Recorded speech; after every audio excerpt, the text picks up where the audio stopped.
The massive doors of the Galactic Conclave station slid open with a soft hiss. Ambassador William Carter took a deep breath and straightened his navy blue uniform before stepping forward. The weight of humanity rested on his shoulders today.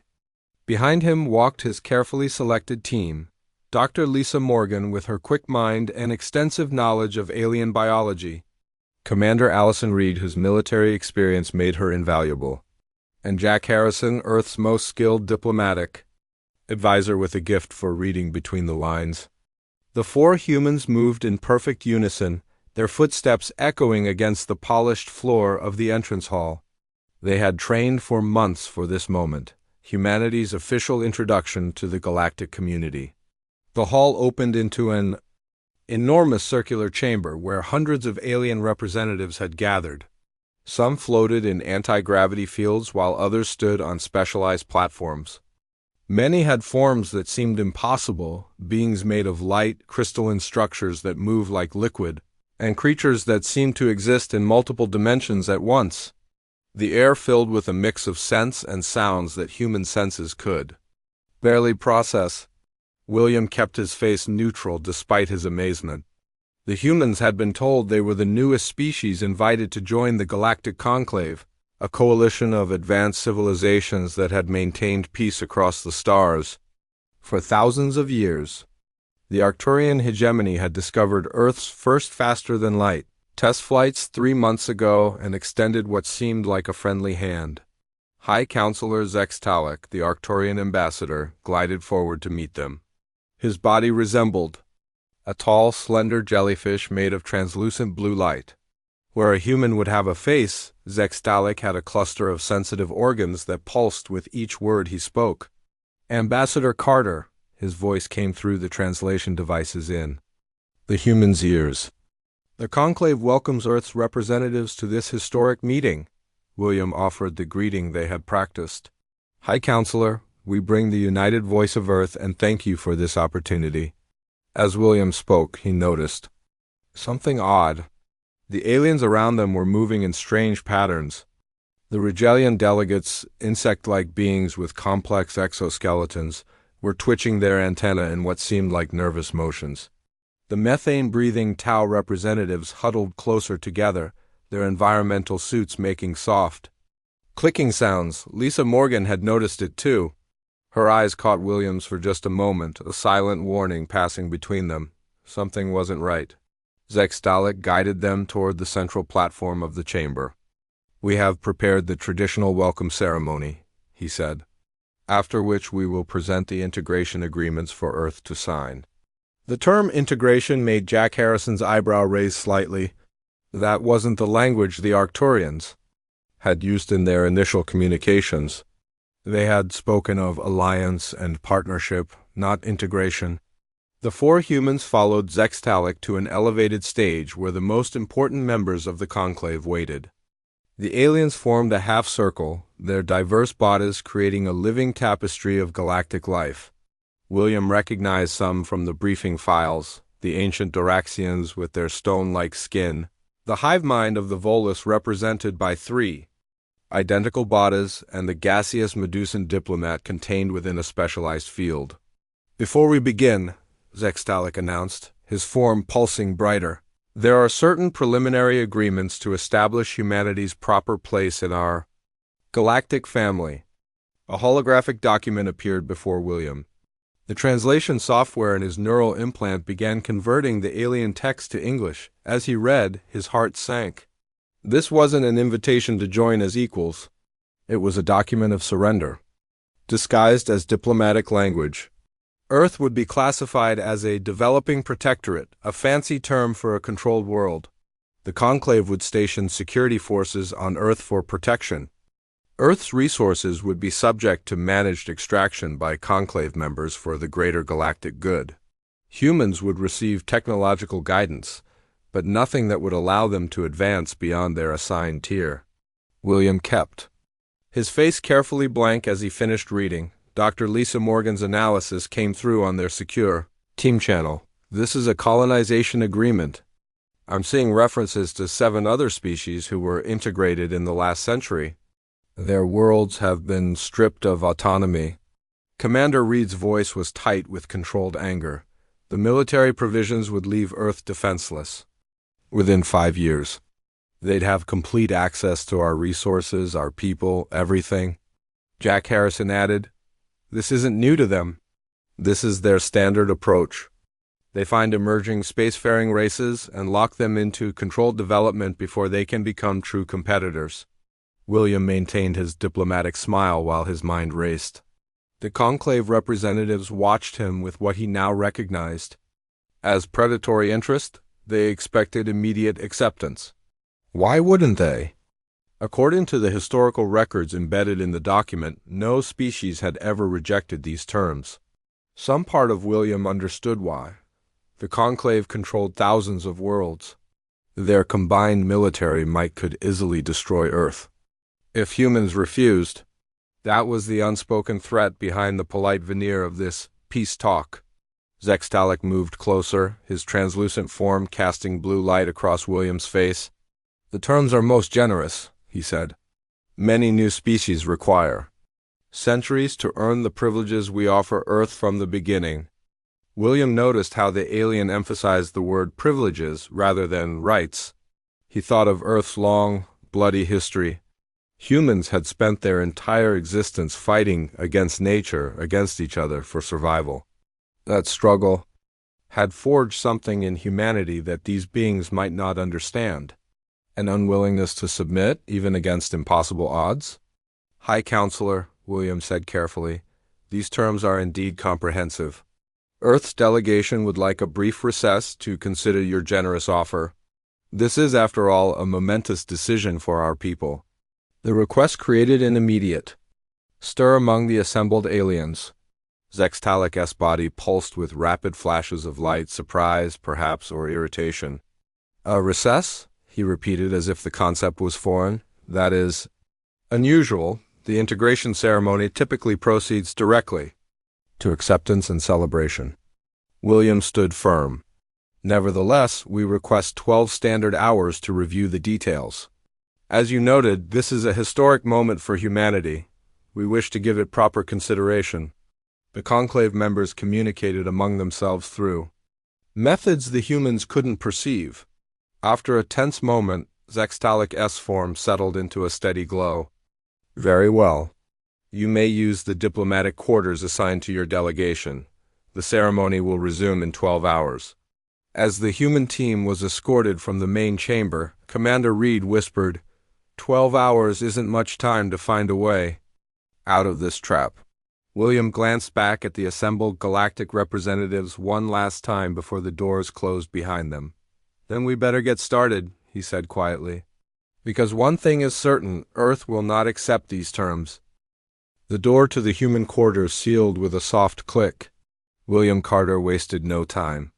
"Lisa, Jack, Allison, full analysis now." The diplomatic suite assigned to them was elegant but clearly designed for surveillance. Flowing shapes of alien art decorated walls that likely hid monitoring devices. A large window showed the starfield outside the station, countless points of light representing worlds that had fallen under conclave rule. Dr. Lisa Morgan activated her secure tablet, her fingers moving quickly across the screen. "I've been comparing this agreement to historical Earth treaties. The closest match is the unequal treaties forced on China during the 19th century. They used the language of mutual benefit while embedding complete dominance." "Commander."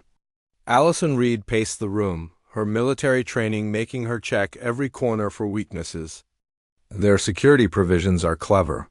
They start small, just a few ships in Earth orbit for our protection. But within 5 years, they would have bases on every continent with weapons that could wipe out major cities in seconds." Jack Harrison sat quietly, his diplomatic experience showing in his thoughtful expression. "They've done this before, many times." The document contains references to successful integrations of species we've never heard of. The Talarians, the Vox, the Zindi, all once independent and now serving the conclave. William moved to the center of the room. "So we're being offered a choice between submission or destruction? Those are our only options?" Lisa looked up from her tablet. "According to everything." In this document, yes. No species has ever rejected these terms. Allison stopped pacing. That's because no species they've encountered has been human. There was a fierce pride in her voice. We've spent our entire history fighting against the odds. Our greatest achievements came when our backs were against the wall. Jack nodded slowly. The Conclave doesn't understand humanity. They see our technology as primitive, our weapons as basic. But they don't see what makes us dangerous. William looked at his team. These were Earth's best, chosen not just for their skills, but for their understanding of human nature. They expect us to sign away our future because we're afraid. Because we're impressed by their power. But there's something they don't realize. He paused, looking out at the stars. Humans don't just fight when we can win. We fight when we have no chance at all, and somehow we still survive. Lisa's tablet chimed softly. I've finished my analysis of their biology from the scans we were able to take. Most conclave species evolved in stable environments. They're specialized, efficient, but inflexible. Humans evolved as adaptable generalists. We can survive in more diverse conditions than any species in that room. William turned back to his team. So what do we do with our 12 hours? How do we turn this trap into an opportunity? Jack smiled for the first time since they'd arrived. We give them what they don't expect, a counteroffer. The team worked through the station's night cycle, their determination growing with each passing hour. Lisa analyzed the biological weaknesses of each major conclave species. Allison assessed their military tactics, finding patterns that suggested complacency born of unchallenged dominance. Jack studied the political structure of the conclave, identifying fracture points in species that might be sympathetic to Earth. William coordinated it all, shaping their findings into a strategy. When their 12 hours were nearly up, they gathered one last time to review their plan. It's risky, Lisa said. If they react with immediate violence, Earth is vulnerable. Allison nodded grimly. But if we submit, we lose everything anyway. Our children and grandchildren would live as second-class beings in their own solar system. Jack reviewed the data on his screen. There are 17 species in the conclave who joined in the last 500 years. All of them accepted these same terms. All of them now serve as resource providers for the founding members. If we can reach them directly, we might find allies. William looked at his team with quiet pride. Then we're agreed. We don't accept their terms. We don't beg for better ones. We offer them a completely different relationship or nothing at all. A soft tone sounded, indicating their escort had arrived to return them to the great chamber. The 4 humans gathered their materials and straightened their uniforms. As they prepared to leave, William spoke one last time to his team. Whatever happens next, remember this. We're not just fighting for Earth, we're fighting for the right of every species to determine their own fate. The walk back to the great chamber felt different now. The humans moved with purpose, their earlier uncertainty replaced by resolve. The aliens they passed seemed to sense the change, moving aside as the humans approached. The doors to the chamber opened to reveal the full conclave waiting exactly as they had 12 hours before. The silence as the humans entered was heavy with expectation. High Counselor Zex Talik floated forward, his translucent body glowing with confidence. Ambassador Carter, we welcome Earth's delegation back to these proceedings. The integration documents await your formal acceptance. After signing, we will begin the celebration of Earth joining our galactic family. William stepped onto the central platform alone, his team remaining at the entrance as planned. His voice, when he spoke, carried throughout the vast chamber. High Counselor, esteemed representatives of the Galactic Conclave, humanity is honored by your invitation.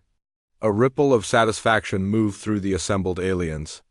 They had heard these words before from countless species who had submitted to their rule. William continued, his voice steady. However, after careful consideration of the terms presented, Earth must respectfully decline. The words fell into utter silence. For several heartbeats, no one moved.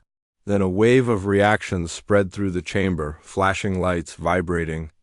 Appendages, sounds beyond human hearing that still somehow conveyed shock. Zextalic S body pulsed rapidly with bright flashes. Decline? That is not possible. No species has ever declined integration into the conclave. William stood tall, feeling the weight of Earth's future on his shoulders. Perhaps that is the problem. For too long, the conclave has forgotten what it means to meet true equals. His words caused another stir among the delegates. Instead, William continued, activating the holographic display they had prepared, Earth offers an alternative path forward. Not integration, but alliance. Not submission, but partnership. The display showed a new agreement, one written by humans during their 12 hours of preparation. It proposed genuine cooperation, fair trade, and mutual defense without the surrender of autonomy. Zextalic S form darkened as he processed the human's words. Around the chamber, the delegates of the conclave watched in growing disbelief. No species had ever challenged them this way before. No one had ever dared to suggest the conclave should change its ways. No one had ever simply said no. The great chamber of the galactic conclave erupted into chaos. Delegates from hundreds of worlds spoke all at once in languages that no human translator could capture. Some floated higher in agitation while others huddled with their allies in urgent discussion. William Carter stood firm on the central platform, waiting for order to return. This was the moment that would determine humanity's future among the stars. High Counselor Zextalic S translucent form darkened to a deep blue as he moved toward William. His voice cut through the noise of the chamber. This is unprecedented. You cannot simply reject the integration agreement. It is the foundation of conclave membership. William kept his expression neutral. We are not rejecting membership. We are proposing a different form of relationship. One based on mutual respect rather than dominance. At William's signal, the rest of the human team approached the platform. Each carried evidence they had prepared during their 12 hours of work. Lisa Morgan stepped forward first, activating her own display. Conclave representatives, I am Dr. Lisa Morgan, xenobiologist for Earth. Our analysis shows that human adaptability exceeds conclave averages by a factor of 700. Where many species in this chamber evolved in stable environments, humans developed on a world of constant change and challenge. Her display showed the harsh conditions humans had survived throughout their history: ice ages, floods, droughts, and self-inflicted disasters. This has made us uniquely suited to solve problems in ways you may not have considered. For example, we've identified 17 critical weaknesses in conclave environmental systems that your engineers overlooked. The alien delegates stirred uncomfortably as Lisa's display highlighted specific examples. These were not threats, but demonstrations of human ingenuity. Commander Allison Reed took her place next. Her military bearing was unmistakable even to alien eyes. I am Commander Reed of Earth's Unified Defense Force. While our weapons technology may seem primitive by your standards, our tactical approaches are unlike anything in conclave records. She activated a simulation showing standard conclave military formations. Your forces rely on overwhelming technological superiority and have grown predictable. Small, adaptive units using unconventional tactics could cause disproportionate damage to these formations. The military representatives of various species shifted nervously as they recognized the truth in her assessment. Humanity might be outgunned, but they would not be easily defeated. Jack Harrison stepped forward next, his diplomatic training evident in his measured voice. I am Jack Harrison, diplomatic advisor to Earth. During our brief time here, we've studied the structure of the conclave extensively. His display showed connections between various species, highlighting power imbalances. The founding members control nearly 80% of conclave resources, despite representing less than 5% of member species. This is not partnership. This is exploitation disguised as protection. His words caused visible reactions among the newer conclave members. Species that had joined in recent centuries seemed to respond with particular interest. William took center stage again, We do not come to threaten the conclave. We come to offer something better. True alliance based on equality. Fair trade that benefits all parties. Defensive cooperation that respects sovereignty. He paused, looking around the chamber. Humanity has spent its existence fighting for survival. It has made us stubborn, yes, but also innovative.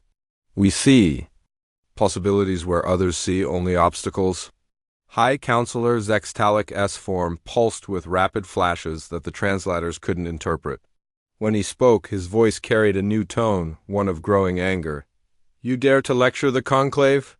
We have maintained peace across 20,000 worlds for 50 millennia. Your kind was still huddling in caves when the great treaties were signed. William nodded respectfully. And perhaps that is why change is needed. The galaxy is not static. The methods that worked 50,000 years ago may not serve the needs of today. A low murmur spread through the chamber as William's words were translated for each species. Some seemed offended, but others showed signs that humans had learned to recognize as thoughtful consideration. Zextalic moved closer to William, looming over the human. The terms you propose would upend the very foundation of galactic stability.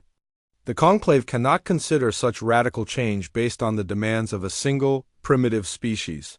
William stood his ground, looking up at the towering alien without fear. Then perhaps the foundation needs examination. A truly stable structure doesn't collapse when questioned. The leaders of the conclave founding species gathered in a tight circle at the far end of the chamber. Their discussion was hidden from both sound and sight by technology beyond human understanding. The chamber grew quiet as everyone waited for their decision. After what seemed like hours but was likely only minutes, Zextalic returned to the central platform. His form had settled into a steady, cold light. The conclave has considered Earth's position. Your rejection of the Standard Integration Agreement is noted. He paused, the alien equivalent of gathering breath. However, your alternative proposal is unacceptable. The conclave offers you one final opportunity to accept our original terms.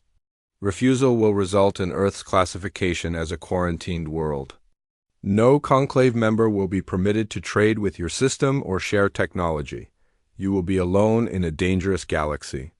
The threat hung in the air between them. William glanced at his team. They had anticipated this response in their planning. This was the critical moment, the point where humanity's future would be decided. Lisa gave a slight nod. Their research had shown that even complete isolation was preferable to the slow exploitation the conclave offered. Allison's hand moved to her side where a small device was hidden. If the conclave attempted immediate violence, this would send an emergency signal to Earth, triggering their prepared defenses. Jack's expression remained calm.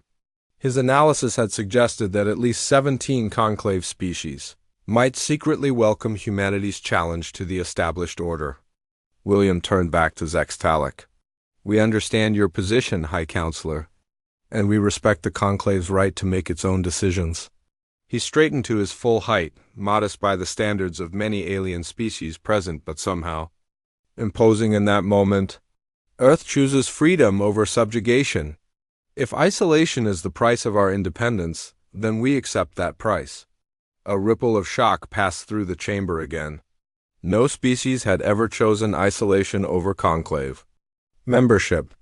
The benefits of galactic trade and protection were too valuable to reject. Yet here stood these humans, choosing a harder path for the sake of their autonomy. Zextalic S form flickered with rapid pulses of light. You would condemn your people to technological stagnation? To vulnerability against cosmic threats? This is not wisdom, Ambassador Carter. This is pride that will doom your world. William shook his head slowly. No, High Counselor, this is humanity. We have faced extinction many times in our history. We have stared into the abyss of our own destruction, and each time we have emerged stronger. He looked around the chamber at the assembled representatives of 1,000 worlds. We remain open to true partnership with the conclave or any of its member species, but we will not surrender our future. Not today, not ever. A heavy silence filled the great chamber of the galactic conclave. William Carter's words hung in the air like a challenge that none had expected to face today. The human delegation stood united on the central platform, facing the most powerful beings in the known galaxy without fear. High Counselor Zextalic's translucent form darkened until it was nearly black with anger. When he spoke, his voice was cold and precise. "You have made your choice, Ambassador Carter. The consequences will fall on all humans, not just those in this room." William nodded once. "We understand the risks. Earth has faced extinction before. We will survive whatever comes." His calm confidence seemed to further unsettle the Conclave leadership. They had expected fear, perhaps even desperate negotiation.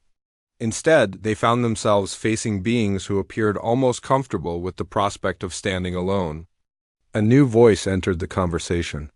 The Rigelian ambassador, a tall, insect-like creature with gleaming compound eyes, stepped forward. "The humans have raised valid concerns about our integration protocols. Perhaps the Conclave should consider their proposal more carefully." Zextalic turned sharply toward the Rigelian. "Ambassador Krillvex, the protocols have served us for 50,000 years. They are not open to debate." The Rigelian's antennae twitched in what Lisa Morgan recognized as a sign of disagreement. "With respect, High Counselor, the humans have identified weaknesses in our systems that our own experts overlooked. This suggests their thinking has value." Another representative moved forward, this one from the methane-breathing Tau. Their environmental suit hissed softly as they spoke. "The Tau Collective agrees. The humans show remarkable adaptability. Their counter-proposal deserves proper consideration." Zextalic's form pulsed with rapid flashes of deep blue light. "This is most irregular. The Conclave speaks with one voice on matters of integration." A low murmur spread through the chamber as more representatives began to speak among themselves. Jack Harrison leaned close to William and whispered, "This is unexpected. Our research suggested dissatisfaction among newer members, but not open disagreement." Allison Reed nodded slightly. "The power dynamics are shifting. Watch how the older species are reacting." The founding members of the Conclave had gathered in a tight cluster, their communication methods hidden from the rest of the assembly. Their agitation was clear even to human eyes. William maintained his calm demeanor, watching as the chamber divided itself.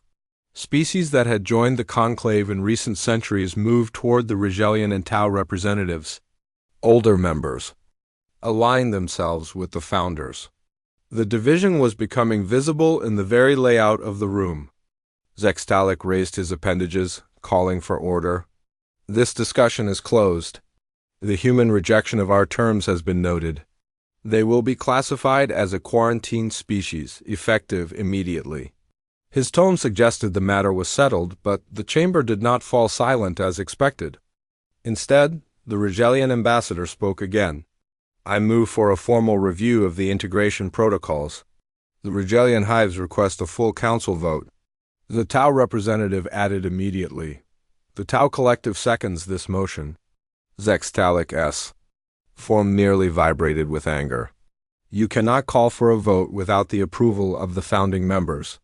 A new voice joined the debate, this one from a crystalline being that shimmered with inner light.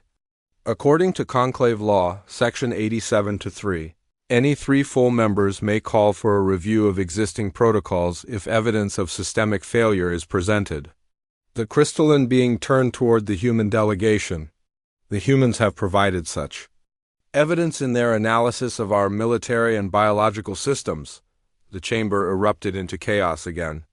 William and his team watched as the careful order of the Conclave fractured before their eyes. Species that had submitted to the integration protocols for centuries were suddenly questioning the system that had defined their existence. Lisa Morgan's voice was quiet but clear to her teammates. "This is fascinating. We're witnessing the beginning of a political revolution." Jack Harrison nodded. "Many of these species must have harbored doubts for years. They just needed someone to speak first." Allison Reed kept her eyes on the founding members. "The real question is how the leadership will respond. They won't surrender power easily. As if confirming her assessment, Zextalic's voice cut through the noise of the chamber, amplified by technology to a near-painful level. Enough! The Conclave has maintained peace for 50 millennia. We will not allow chaos because of one primitive species and their misguided ideas. His form grew larger, expanding until he towered over the central platform. Humans have rejected our generous offer. They have chosen isolation. This matter is settled by the authority of the founding members. A new tone entered the chamber. A deep, resonant sound that silenced all other voices. The oldest member of the Conclave, a being known as the Elder of Dorax, moved forward. Its stone-like body moved with surprising grace for something so ancient and massive. The founding members do not speak for all, Zextalic, not anymore. The Elder's voice was like moving gravel, slow and deliberate. I have watched 10,000 species join our community. I have seen empires rise and fall. And I have observed as our noble purpose twisted into something else entirely. The chamber fell completely silent. The Elder of Dorax had not spoken in open council for over 3,000 years. Its words carried the weight of millennia. The humans, it continued, have shown us what we have become. Not protectors but conquerors, not teachers but exploiters. This is not the conclave I helped to build. William Carter watched in amazement as the ancient being turned toward the human delegation. The Elder's eyes were deep crystalline structures that had witnessed the birth and death of stars. Your species is young, Ambassador Carter, impetuous, perhaps even dangerous in your unpredictability. But you have done the conclave a service today by holding a mirror to what we have become. Zextalic's form contracted sharply. Elder, you cannot seriously consider changing our most fundamental protocols because of these newcomers. The Elder of Dorax moved with surprising speed, positioning itself between the humans and Zextalic. I do more than consider it. I support it. The protocols will be reviewed. The human proposal will be evaluated on its merits, not dismissed out of hand. The chamber erupted once more, but this time with a different energy. The newer members of the conclave moved forward, voicing their support for the Elder's position. The founding species found themselves suddenly outnumbered in a way they had never anticipated. William turned to his team, his expression serious. This wasn't part of our plan. We expected rejection, isolation, perhaps even threats. Not political. Revolution within the conclave itself. Jack Harrison nodded. It seems we underestimated the level of dissatisfaction among the newer members. They've been waiting for an opportunity like this. Lisa Morgan's eyes were bright with excitement. This could change everything. Not just for Earth, but for every species in the conclave. Allison Reed remained cautious. The founding members won't surrender their power without a fight. This isn't over yet. She was proven right almost immediately. Zextalic's voice cut through the chamber once more. If the protocols are to be questioned, then the humans have no place in these deliberations. They are not members of the conclave. They should be removed while we settle our internal matters. The Elder of Dorax turned its ancient gaze on the Arcturian. The humans are the catalyst for this discussion. They have earned the right to witness it. Zextalic's form darkened further. They have earned nothing. They are primitive, dangerous, and have already caused enough disruption. I move that they be escorted from the conclave station immediately. William Carter looked around the chamber, assessing the shifting alliances and power dynamics. This was a crucial moment, not just for Earth, but potentially for the entire galactic community. Whatever happened next would echo across the stars for centuries to come. William Carter surveyed the growing chaos in the conclave chamber. What had begun as a simple rejection of unfair terms had sparked something much larger. The carefully maintained order of 50,000 years was crumbling before his eyes. Species that had been silent for centuries were suddenly finding their voices. The founding members struggled to maintain control as more representatives joined the call for change. The human delegation stood at the center of this storm, watching as history unfolded around them. Zextalic's form had grown darker with each passing moment. His voice cut through the noise with barely contained fury. This disruption is precisely why primitive species must be properly integrated. The humans have been here less than a day, and already they threaten the stability of the entire conclave. The Elder of Dorax remained unmoved by the Arcturians' anger. Perhaps what you call stability, others would call stagnation. The conclave was founded on principles of mutual growth and respect. Somewhere along the way, we lost sight of that vision. William shared a look with his team. They had achieved more than they had dared to hope, but the situation was growing increasingly volatile. Jack Harrison leaned close. We need to be careful here. We've become the center of an internal power struggle that makes us both valuable and vulnerable. Allison Reed nodded. The founding species might decide to make an example of us if they feel threatened enough. Lisa Morgan's expression was thoughtful. Or we could use this momentum to secure a better future, not just for Earth, but for all the newer members of the conclave. William considered their options. The original plan had been simple: reject the unfair terms, propose an alternative, and if necessary, walk away with dignity intact. They had never expected to become the catalyst for galactic political reform. Yet here they were, standing at a potential turning point in the history of a civilization that spanned thousands of worlds. He made his decision and stepped forward. The chamber gradually quieted as the human ambassador raised his hands for attention. Members of the conclave, we did not come here to disrupt your society or challenge your traditions. We came seeking fair and equal partnership. William's voice was calm but carried throughout the vast space. It seems our proposal has touched on concerns that many of you have harbored for some time.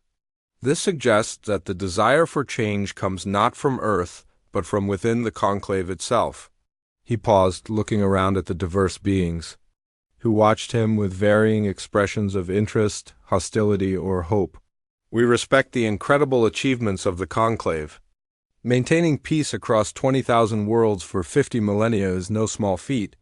But perhaps the time has come for evolution rather than rigid preservation. Zextalic moved forward, his form looming over William. You have no right to suggest how the conclave should govern itself. You are not members. You are petitioners who have rejected our terms. William met the alien's gaze without flinching. You are correct, High Counselor. We are not members of the conclave. And given the current state of your integration protocols, we cannot become members while maintaining our autonomy. He turned to address the wider assembly. Earth remains open to genuine alliance with the conclave or any of its member species who seek partnership between equals. But we will not participate in a system that demands submission as the price of admission. A murmur spread through the chamber as his words were translated for each species. The Elder of Dorax moved closer, its ancient eyes studying William with something like approval. You speak with wisdom beyond your species' years, Ambassador Carter. What do you propose? William glanced at his team once more. Jack gave a slight nod of encouragement. We propose to withdraw from these proceedings, while the conclave addresses its internal matters. Earth will neither accept the current integration terms nor interfere in your governance decisions. He paused, then added, however, we extend an open invitation to any species who wish to establish direct diplomatic relations with Earth outside the conclave framework. Our doors remain open to those who seek true partnership. The chamber erupted once more. Some representatives moved forward eagerly while others pulled back in alarm. The founding members clustered together, their communication methods becoming more agitated. Zextalic's form pulsed with rapid flashes of deep blue. This is outrageous. You cannot invite individual members to break conclave protocol. The Elder of Dorax turned its massive form toward the Arcturian. The protocols you speak of were added 3,000 years ago to consolidate the power of the founding species. They were not part of our original covenant. The ancient being turned back. To William. Your proposal has merit, Ambassador. The conclave must look inward before it can truly welcome new members as equals. William nodded respectfully to the Elder. Then with your permission, we will take our leave. Earth will await the outcome of your deliberations. The Elder of Dorax inclined its massive head. Go in peace, humans. You have given us much to consider. William turned to his team and gestured toward the exit. The four humans moved in unison, their steps measured and dignified as they began walking away from the central platform. The chamber fell into a strange hush as the human delegation made their way toward the main doors. Each step echoed in the silence. Some representatives watched with surprise, others with new respect. The founding members observed with barely concealed anger. Just before reaching the exit, William paused and turned back. His voice carried clearly through the hushed chamber. The people of Earth have a saying: the first step to solving a problem is recognizing that it exists. Today, the Conclave has taken that step.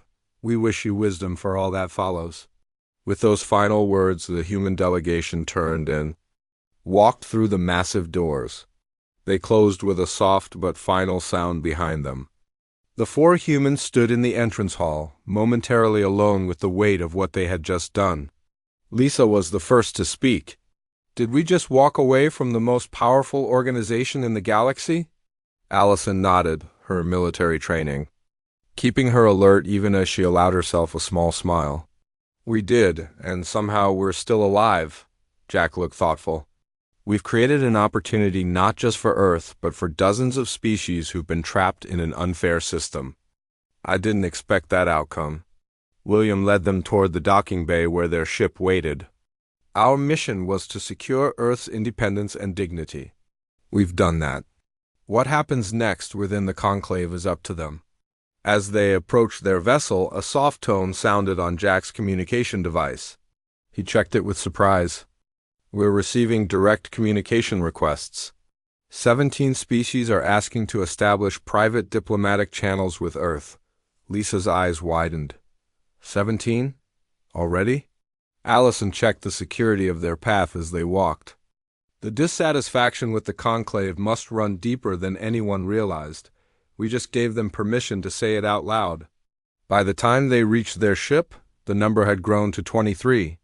As they prepared for departure, William looked back at the massive Conclave station through the viewports. The structure had stood for 50,000 years as the center of galactic governance. Now, its future was uncertain, all because humanity had refused to submit to an unjust system. Their ship detached from the station with a gentle push. As they moved away, William could almost feel the eyes of countless beings watching their departure. The humans had come seeking peace on fair terms.